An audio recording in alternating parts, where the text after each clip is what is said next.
Well, hello everybody. In this little series, we're going to talk about how to run and tie in a sewer line in a residential application. In this episode, part one here, we're going to talk about some of the materials you're going to need and some of the code requirements. So let's get started. So let's talk about some of the fittings I've got here. The first thing you're going to notice, most of your residential houses, as long as they have 3 or less toilets, are going to have a 3-inch pipe exiting the house. Now, as far as code goes, once you get out into the yard, they're going to want to see a 4-inch pipe on that sewer line underground. Unless you have 4 toilets or 5 toilets in that house. Once you hit that 4th toilet inside your residence, you have to kick it up to 4-inch pipe. That's in the code. So if you have 4 or more toilets, you're going to have a 4-inch pipe instead of a 3, but most of them are going to have a 3-inch, and you're going to need what they call a reducer. Now, I like to think of these as an increaser, not a reducer, because when you're running your pipe, that direction of flow, at no point are you going to choke that pipe back down. You're not going to go from 4 to 3. Once you've already stepped up to 4, you can only go up 6, 8, and so on.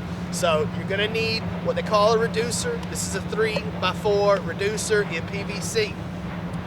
Right after that, the next thing you're going to see is what they call a backwater valve. Now this is it's a valve with a little flapper here. It's got a little flapper. It'll open and close, a little trap door. And what this does, it'll let water through, but if water ever tries to go back the other way, that flapper's gonna slam shut and it's not gonna allow that to happen. Now, there's some codes on this.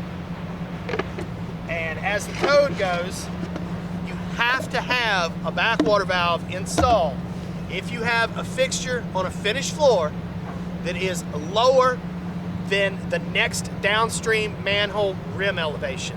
So if your finished floor is down here and the top of your manhole's up here, you gotta have one of these. That way if the manhole ever backs up, it slabs shut and it won't let that sewage come into your house. Now, that being said, the code goes the other way too. If your finished floor is above that manhole rim elevation, you are not required to have a backwater valve. Now, it depends on what state, what county, what inspector you're dealing with. Around here, our inspectors are so used to seeing these things, they like to see it on every house. And you don't want to get in a code argument with an inspector, just go with it. So we're probably going to put a backwater valve on just about everything. Right after your backwater valve, you have to have clean out. So you're going to need a 4-inch wide. Coming off of that, you're going to take a 45 and a small section of pipe, poke it up like that. Now, be smart about it. Don't put this out here like this, because you're going to be right over the top of this this backwater valve. And if I'm trying to clean out a clog later on, or I got a warranty or something, there's something stuck in the pipe, I'm going to want to open this. And if you're sitting here above that, I'm going to hate you. So keep this tight, keep this down. Now, one of the things when you're doing sewer line, they don't want to see a hub-on-hub connection, which we used to call it a jammer. Cut me a jammer. You cut a little piece of pipe, glue it, shove it in there, and then shove these hub to hub. They don't know if that little piece of pipe's over here or over there. They want to see a little piece of pipe. My sewer guys said anywhere from 3 to 4 inches. But just remember, you don't want that over that. You want to keep it over here, and then on top of that, you're going to have your clean out. Now, if the grading hasn't been done, you're going to want to put a good tall riser on here and get that stub up pretty high. And then once the grass and the landscaping and all that's been done, you can come back and cut that down. Don't glue these on, because you're going to want to knock this off. That way you can cut it down and glue that where it needs to be, because you want this right at ground level. So after your clean out, you're going to do your run. In order to do that, you're probably going to want some couplings if you're using the Schedule 40. If you're using the 30-30, 30-34, most of the time it comes in a bell end. And that bell end will count for your coupling. Now, if you are running this stuff with a bell, when you're going that way, that bill has to be pointed up to the house.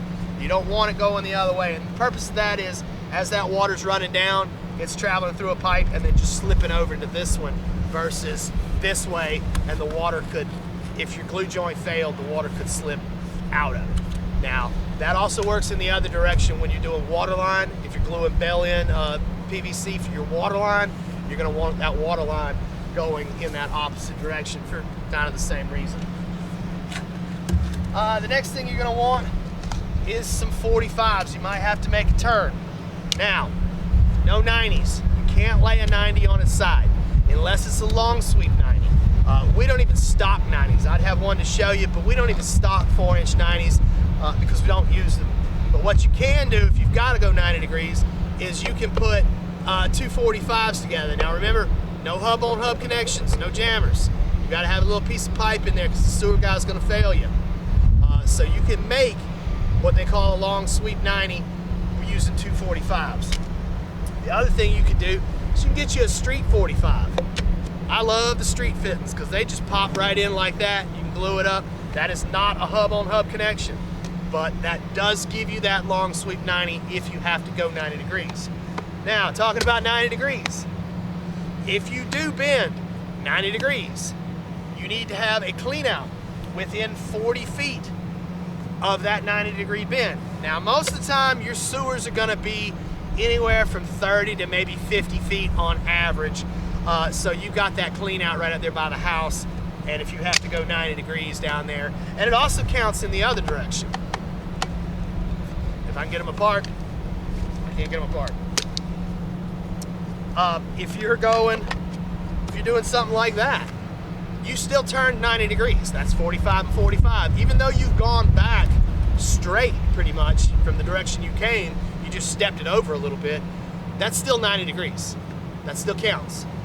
So you have to have a clean out within 40 feet of this. But most of the time, your sewer lines are not gonna be that long, so that clean out by the house is gonna count. The other thing when concerned with clean outs, every 100 feet, if you travel more than 100 feet, you're gonna have to add a clean out.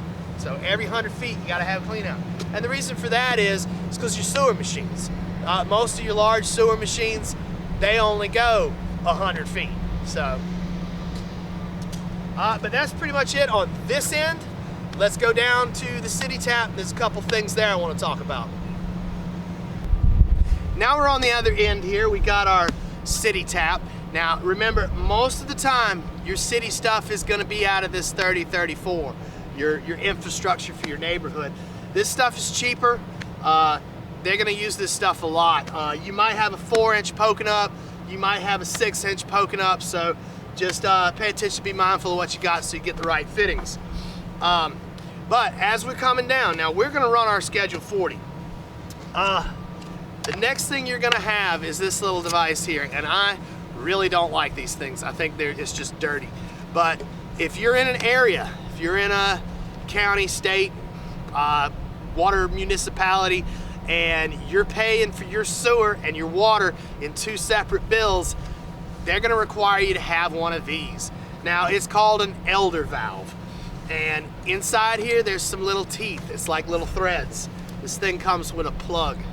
If you don't pay your sewer bill, they stop you off. They screw that thing down in there, and it goes down and plugs your sewer up, and then you're having a backup in your house.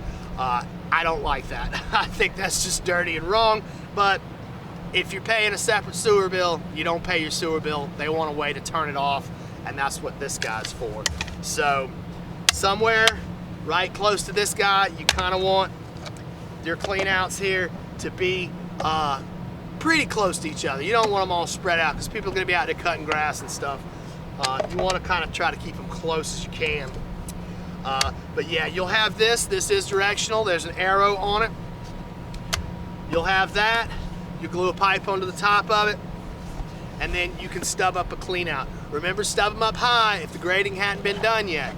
Now, if the grading's done and the grass is there, and hopefully they haven't done that, you can cut that off level. Don't glue your cap on because somebody's gonna come behind you and adjust that. So after your elder valve, now you don't need this in certain places. If your water and sewer's all tallied into one bill, they're gonna come turn your water off if you don't pay a bill. They're not gonna shut your sewer down, which I think is a better way to do it. But that's your elder valve. After that, you're gonna need to go straight into this pipe. Now, there's kind of two ways to do this, but you're gonna need one of these little transition pieces. This is to transition between that Schedule 40 PVC 4-inch and the 4-inch 30-34. It's a special little adapter. Now, you can get that next fitting in the 30-34 fitting, and you can transition it before you go into that. But I think that's kind of a waste. So I've got a Schedule 40 here. I'm gonna run my pipe all the way up, and then I'm gonna transition down underneath. Now let's talk about this fitting right here for a little bit. This is called a Sanitary Tee. The fitting we used for the clean out there, that was a Y. This is a Sanitary Tee. You can only go horizontal to a vertical with this. You can use these on vents too, but you can only go horizontal to a vertical. I can't use it like this because I'm going vertical to a horizontal. It's not, you cannot use this for that. It's only designed to go like that. But this is a good fitting for down here. And that pretty much covers it. Of course, coming up out of the top here, you're gonna have another clean out, and you'll have the two clean outs poking up nice and high so we can cut them off later. But that's pretty much it for this. That's got us some fittings. We got some pipe, and we're ready to go. So I'll see you in the next episode.